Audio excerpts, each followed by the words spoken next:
I've been given a rare opportunity to see a truly wonderful thing, a small, beautifully poignant drawing by none other than Leonardo da Vinci, one of the greatest draftsmen in the history of art. So Letitia, what a treat, this wonderful small drawing of a bear by none other than Leonardo da Vinci. A tiny thing, but achieved with such skill.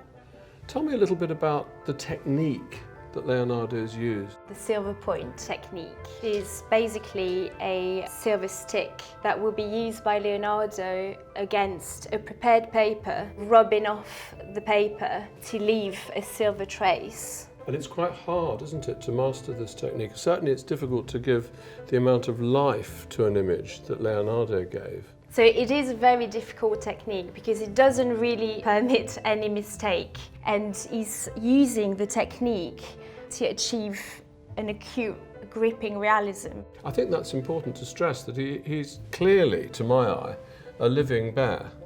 You know, in medieval images of animals, you often feel that it's the idea of an animal or it's the symbol of an animal, but it's not a real animal.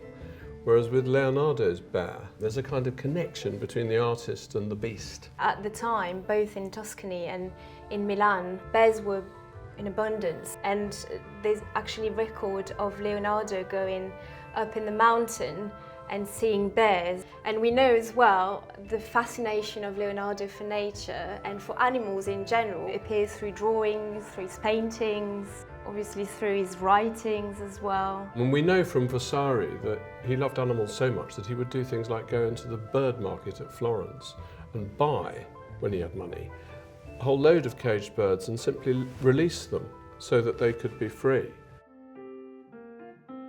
And what about the provenance, Letitia? Tell me about the provenance, because I think it's been owned by some fascinating people. There is an inscription, Leonardo da Vinci, who implies that there may have been an early French provenance. But what we can see is Thomas Lawrence, collector's mark, on the lower left corner. Thomas Lawrence, the greatest collector of old master drawings, perhaps of the entire 19th century, perhaps ever as an individual. I mean, the great, great, great old master drawing collection, and this was in it.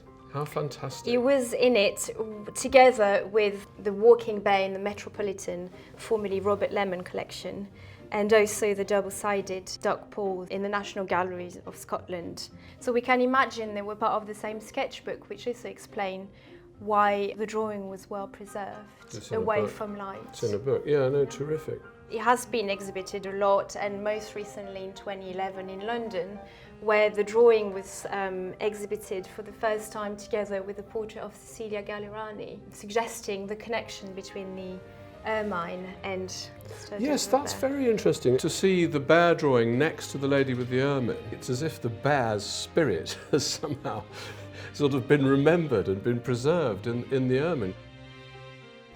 So there we have it.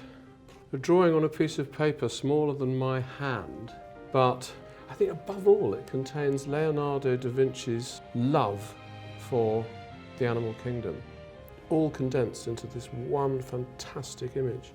Thank you so much. Thank you, Andrew. It's been a pleasure.